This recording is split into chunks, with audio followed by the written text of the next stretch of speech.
Next is non contiguous allocation या linked allocation. Clear है? जैसा कि आपने एरे अलोकेशन या कॉन्टिग्यूअस अलोकेशन में देखा था, even though this blocks free हैं, बट कॉन्टिग्यूअस अलोकेशन पॉलिसी की वजह से क्या हो रहा है, हमको एक्सटर्नल फ्रेगमेंटेशन सफर करना पड़ रहा है, हाँ या ना?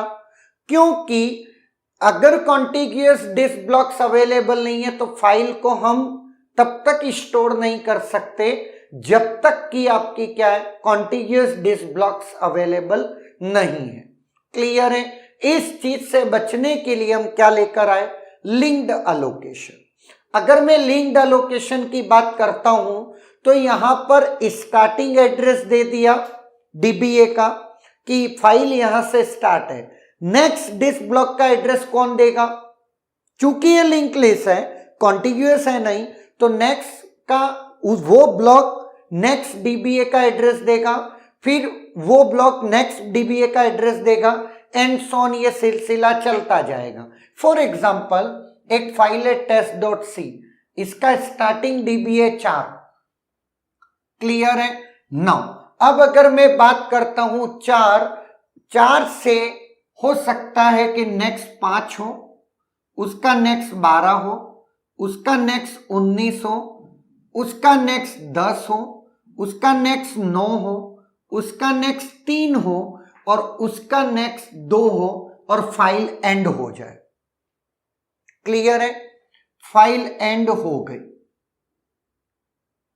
1 2 3 4 5 6 7 और 8 ये डिस्क ब्लॉक्स लगे, ऐसा हमारी रिक्वायरमेंट रही होगी। तो एंडिंग डिस्क ब्लॉक आप -1 से डिनोट कर सकते हो कि यहां पर आपकी एंडिंग हो चुकी है या ना? नो। एक तो ये हो गया। दूसरी फाइल 11 से चालू हो रही है, 11 के बाद हो सकता है वो 6 पे जाए, 13 पे जाए, 20 पे जाए, फिर कहीं जाए, फिर कहीं जाए, यहां गई और लास्ट में जाके 8 पे एंड हो गई। हो सकता है, कुछ भी हो सकता है, हमको उसी में कोई प्रॉब्लम नहीं है।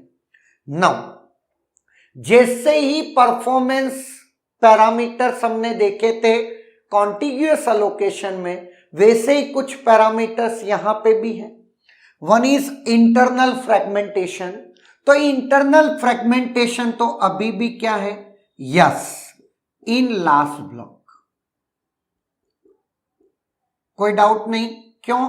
क्योंकि जब तक आपकी फाइल साइज ब्लॉक के हिसाब से फिट नहीं है तो आपको अगर एक्स्ट्रा कुछ भी है तो नया ब्लॉक चाहिए होगा। तो लास्ट ब्लॉक में देयर इज ए चांस कि आपका इंटरनल फ्रेगमेंटेशन हो, वेस्टेज हो।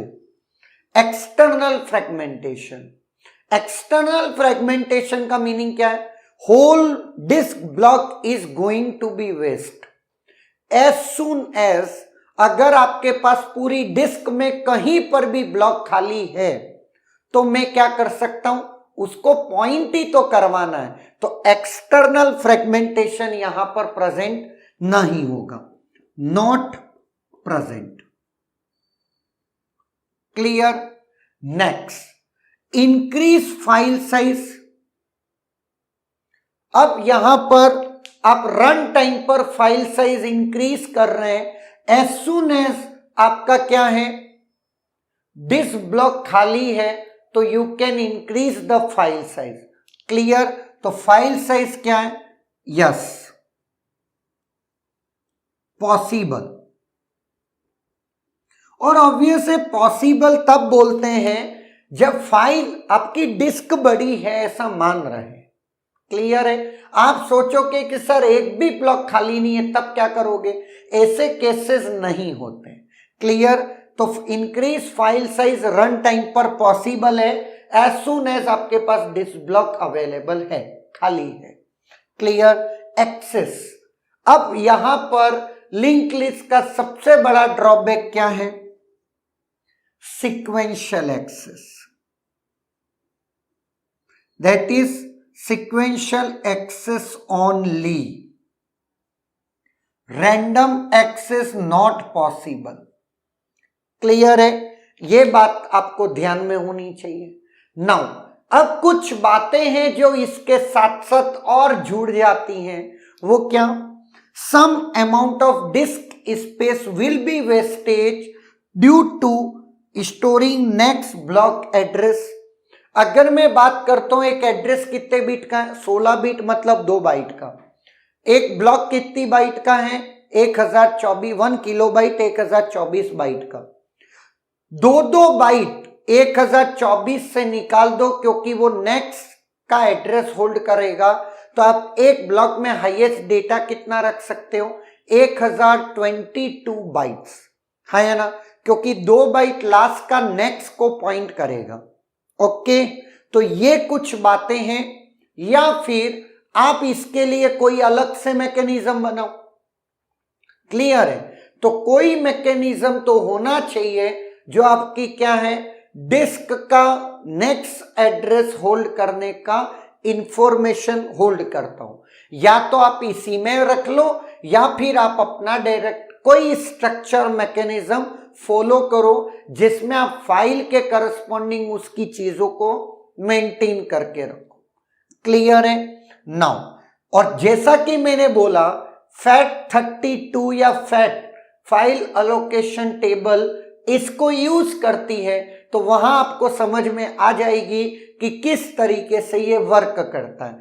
तब हर ब्लॉक में नहीं, किसी और वे में हम लोग मैनेज करते हैं।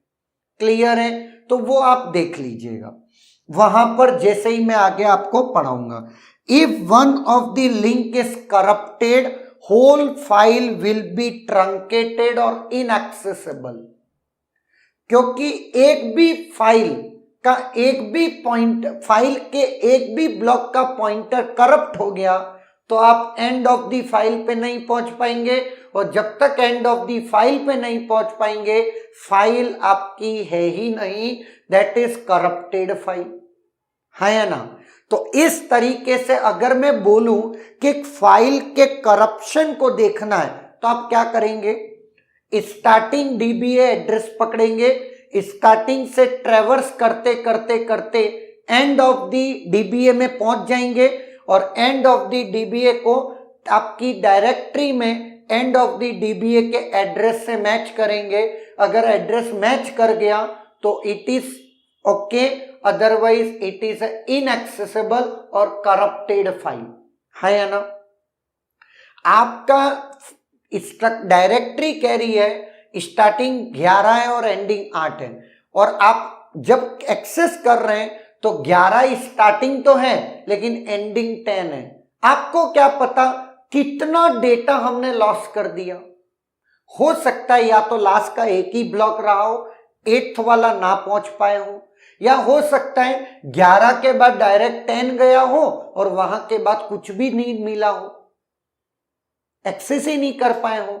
ऐसे सर्टेन केसेस में हम ये मानेंगे कि फाइल करप्टेड है तो फिर हम उसको एक्सेस नहीं कर सकते, हमारे लिए वो बहुत ही वेस्टेज और डमी डेटा।